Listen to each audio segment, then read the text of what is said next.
Over the years, Insta360's cameras have got smarter, sharper and packed with more features, but they've also got heavier. Every upgrade seems to come with extra grams added to the weight of the camera, and it's made some of the older mounts and shooting styles harder to use. The new Insta360 Air changes that. It's the lightest 360 camera they've made in years. It's smaller, lighter, simpler and just more fun to use. This isn't my full review. I'll save my thoughts on the features and comparisons for another video. Today's video is just about one thing, why I think that lighter can actually be better.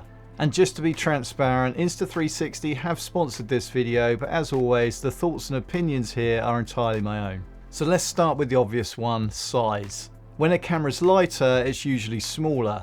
And the Air stands at 114mm tall compared to the 124mm of the X5 and the X4.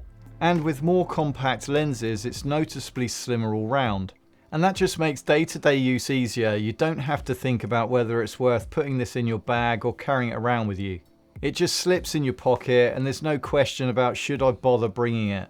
And if you do throw it in a bag, the smaller camera size along with the smaller batteries do free up more space for other accessories. And you can even downsize your whole setup if you want to travel light. So the shorter height actually makes more difference than you expect in a camera bag or a small camera case. And when a camera's convenient, you just end up using it way more. I took this on holiday recently and that's when I really noticed the difference. When I'm out with family and friends, I don't want to pull out a big camera and a big selfie stick and have this huge, annoying setup. It's just too awkward and too inconvenient. The Air's smaller size makes it more discreet and you just feel less self-conscious. It just felt like I could just grab the camera, start shooting and enjoy the moment more. And that was kind of the point with this camera, is that it just brought back some of that fun that you can have with shooting in capturing the moment without it becoming a big production. And if you want to go ultra compact, then it's a great combo to have this camera with Insta360's folding selfie stick. So the next thing you notice with this camera is the weight. If you've ever used even a medium length selfie stick with heavier cameras, you'll notice how quickly your arm starts to ache. And the further out you go, the heavier it feels. The X4 weighs 165 grams. That's 35 grams lighter than the X5 and 38 grams lighter than the X4. And that extra weight is about the same as 3 Oreos or a box of Tic Tacs or a mini Mars bar. And that doesn't sound huge, but you really do start to feel it when it's on the end of a stick. So the lighter camera just seems to balance better. It has less flex, less wobble, and you can hold it out longer or higher without your wrist or your arm or your shoulder giving up or just aching annoyingly. And this makes it perfect for the extended selfie stick where you can get those really big, no drone, no problem shots that 360 cameras are known for.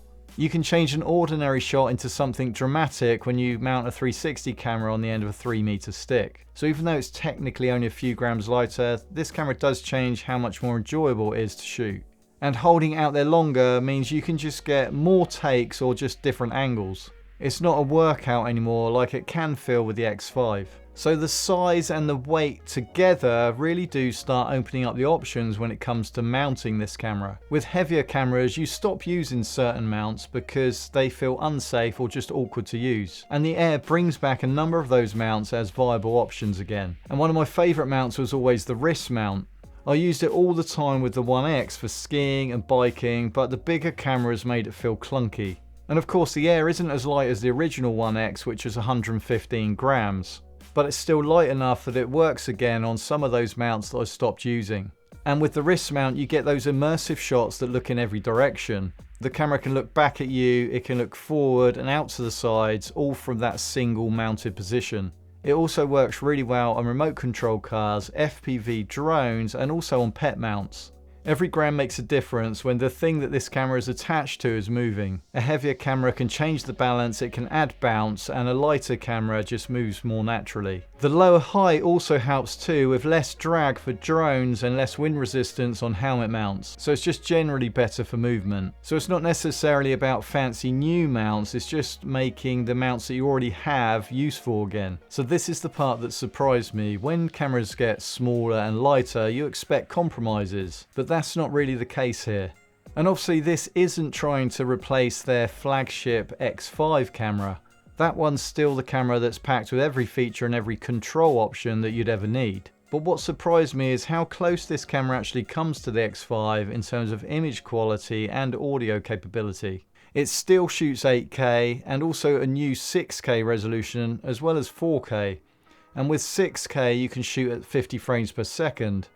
And the camera also has a built-in windshield like the X5, and it takes the adaptive tone feature from the X5 as well.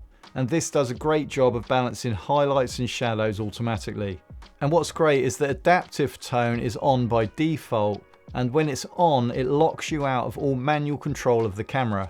And this is great for beginners because they can just get on and shoot without having to think about accidentally changing a setting or just having an overwhelming choice of image adjustment.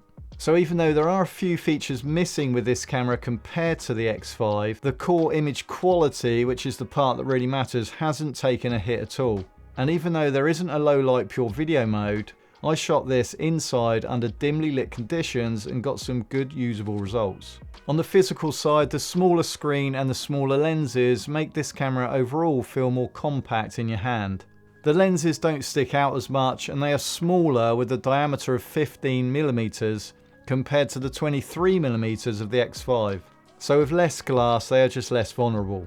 And if you do scuff one, you can just swap it yourself in about a minute and everything you need is included in the replaceable lens kit. And the lighter weight just makes it easier to grab and film quickly too. It just feels more nimble and less awkward when you hold it. And I like the fact that there's just one record button in the middle now.